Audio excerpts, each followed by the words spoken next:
If we see some of these Mountain West teams kicking some butt early, I think that would be a reason to back all of them, and vice versa. If they're struggling, maybe they're all overrated. This is Sharp Money with Patrick Meagher on VSiN, the Sports Betting Network. We're going to go to the Midwest, boys. So here is the overarching themes as far as the Midwest. Purdue, this is a legacy tournament for Edey and Painter. Purdue, the last 3 NCAA tournaments, plug your ears, Fez, knocked out by the 13, the 15, and the 16 seeds, respectively. They are your 1 seed.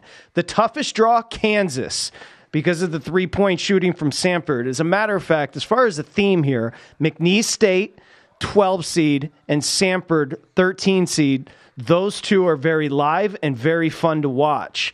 Player of the tournament, it's got to be Edey. We talked about it, a legacy tournament. Tennessee, an overview here at number 2. They're in the bottom half of the Midwest with Creighton at 3 and Texas at 7, so that's very interesting. We talked about Gonzaga and McNeese State. That is going to be high scoring, go, a lot of running. Both teams can light it up. And, of course, you know, the Midwest, Creighton, Purdue, if they were to meet in the Elite Eight, Edey versus Kalkbrenner, so a bit of a matchup that Creighton could exploit with the big. I think Creighton right there as far as a supporting cast, just as good, maybe a notch better. I know I'm in the minority there as far as Purdue. So, overview done, Midwest, Steve Fezzik. Let's talk about these games. We'll start with TCU, Utah State out of the Mountain West. TCU laying 3.5. I'm embarrassed to say I got nothing on this one. Dustin, what do you got? Well, I think that one's interesting because TCU is physical, and I love Utah State like you do, Patrick. I'm curious if a team from the Mountain West, which they're not happy with their seeding, can they bang with a team like TCU that went through the Big 12, the best conference in basketball, but the Mountain West wants to make a claim they're the deepest conference in basketball. I'm very curious if Utah State has enough guys who can handle the physicality. Yeah, it hasn't been great for Utah State and Sprinkle as of late. They're going to have to kind of weather the early blitz from Jamie Dixon and his TCU teams. His teams all the way back to Pitt, they just absolutely blitz you off the start and try to just beat your will out of you. See if Utah State can hang in there early. 7:49. We talked about it. McNeese State and Gonzaga. Gonzaga 5 seed, McNeese State 30-3, Steve. 7th in the country in 3-point shooting. They defend the 3 very well. Wells is a stud, transfer from TCU, as a matter of fact, and this number is Gonzaga laying 6.5. You know, in Salt Lake here, and I think, you know, Gonzaga travels very well, so I think that that's a good venue for them. Be interesting to see, you know, fast-paced game in altitude, and I could see a whole bunch of points. I did want to back up a second with the Mountain West getting 6 teams in. So the Utah States in the world, and most of them didn't get good seeds. I think that's a conference to pay a lot of attention to because I think we're very confident how good the Big 12 is, not as confident how good the Mountain West is. If we see some of these Mountain West teams kicking some butt early, I think that would be a reason to back all of them, and vice versa. If they're struggling, maybe they're all overrated. Big guy, you got anything there?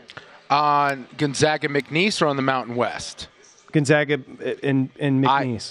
McNeese is my favorite bet. They're a team that I'm betting to go far. Will Wade's the head coach. He's been there, done that. He's trying to prove he should get another big job. That's another example of chip on the shoulder like with the Mountain West. And I talked to someone who calls games in that league. He told me Shahada Wells is an absolute closer, shoots 40.2% from 3, and Shamate, their big rebounder, is a monster on the glass, averages almost 10 points a game, shoots over 55% from the field. I think McNeese State has something for a Gonzaga team. This is not the Gonzaga team we're used to seeing. This is not the team full of like 4 and 5 stars that everyone knows well. They're flying under the radar for a reason, and I think McNeese has something for them. 7:51, Steve Fezzik. I think Kansas, by way of injuries, is the weakest 4 seed, and I think they have a tough draw here against the Southern Conference champions in Samford. 14th in tempo in the country, Samford. They go. Great shooting team. They score 86 points per. So, again, with McCullough and Dickinson banged up, now it looks like both are going to play, but this is a Samford team that's only catching 7.5 right now, so we have Kansas laying the 7.5. So is Dickinson legit banged up, or did they find, like Rodney Dangerfield and Caddyshack, my shoulder, and now he doesn't want to play. Convenient excuse for them to dump to Cincinnati, get blasted by a lot, get fully rested, and then McCullers and Dickinson, McCullers healthier and Dickinson fully healthy. I don't know. So another one, I kind of want to live wager and see how those guys look out on the court. Again, this falls under Jared Smith's teams that get blasted in conference tournament play. KU loses by 20 to the god-awful Cincinnati Bearcats. Good bounce-back spot. If they're guys, Patrick, you nailed it, are they healthy? Go ahead, big guy. I'm going to have a 12-13 matchup in the next round. I'm just letting you know that I think Samford's going to beat Kansas again. They've got three guys who stroke it over 40% from three, Samford. They've been shooting all year long. I think with Kansas down and the way things have gone this season, there is a bit of a black cloud. It feels like where nothing's going right for them. I think Samford comes out, sends a message. They hit some shots early, and they just won't be stopped. South Carolina disrespected all year, boys. They are a 6 seed taking on the Pac-12 Conference Tournament champs in Oregon. Oregon needed it, got it, 75-68. In the Pac-12 over Colorado. This number, Steve Fezzik, is sitting right now, 737, South Carolina laying a point. So you got the perfect storm here. You got South Carolina getting blasted in their conference tourney by a zillion, and you got Oregon, making a really strong push in the Pac-12 tournament and exerting a whole bunch of energy and the like. I think the money I know came in on South Carolina. Rare I say this because you could have had them +1, and now they're laying 1.5. I still think if you had to bet it, I would back South Carolina.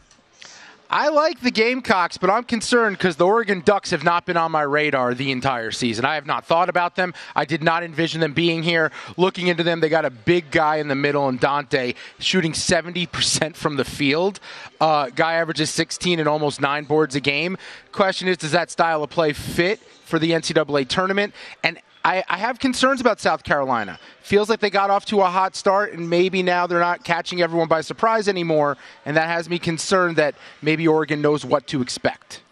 A lot of bettors love backing Dana Altman, of course, the coach there with Oregon in-game. Think John Beilein as one of those tacticians that bettors like to back. Next up, Steve Fezzik, Creighton's your third seed. Akron, your home state of Ohio, the 14 seed. And right now, 739, Creighton's laying 12.5. I liked your handicap of a possible Creighton-Purdue matchup in that you got Cockbrenner in the middle, and he can help somewhat subdue Edey's effect for Purdue, and I don't think anyone fears the other players on Purdue, where Creighton has the advantage on the other 4 of the 5 starting 5. So I could see Creighton being a dark horse to go ahead and make the Final Four. I'd love to hear that because I had them 50-1 last year. I have them 30-1 this year, and I can tell you every time I turn them on my TV, they disappoint me and frustrate me. They're not a tough team, although I've probably watched them play Providence too many times, and Providence is a tough team. I have questions about their depth, but I do like them on the draw because Akron isn't supposed to be here. They lost on a lucky play against Kent State where a guy from Kent State didn't realize they had the lead and fouled. Yeah, that was wild. That's not the first time that's ever happened, right? No, and it won't be the last. Yes. That was wild. Texas, the 7 seed, boys, is going to await Virginia and Colorado State. Steve, I know you have a point to make about the committee. We'll get to that. But first, the 2 seed Tennessee against the 15 in St. Peter's. And right now, Tennessee's all the way up to 727. They're laying 21.5. What a difference a week makes. So just last week, it was like a slam dunk, right? Tennessee is going to be that last one with North Carolina or Arizona having a shot at it. But Tennessee was considered to be the 4th best team. And now they're a 2, and people are like, oh, easy drop for Purdue and Creighton to get in Tennessee in the region. So their stock has fallen dramatically in just 7 days. St. Peter's is in trouble because Dalton Knecht is coming off a game where he shot 4 of 17 from the field. He's not messing around round 1. He's going to take care of St. Peter's. Steve Fezzik, grade the committee. How'd they do? Oh, they get an F. They get an F every year. I know that they're corrupt and they need to screw the mid-majors. We all know that, so that's fine, and I'm good with that. But how can you not just get basic competency right? So I'm driving in, Patrick, and you were talking about how, the East is so much better than the other regions, and how can this be? And I go back to, it's the same thing as these NFL head coaches that make the wrong calls consistently. It shouldn't be their job. The committee should have, like Saturday night, hey, here it is. What do you think? And we need Patrick Meagher to say, well, this is stupid. I mean, Auburn's a top 7 team. You can't make them a 4 seed. Fix it. That man right there is ready for the tournament.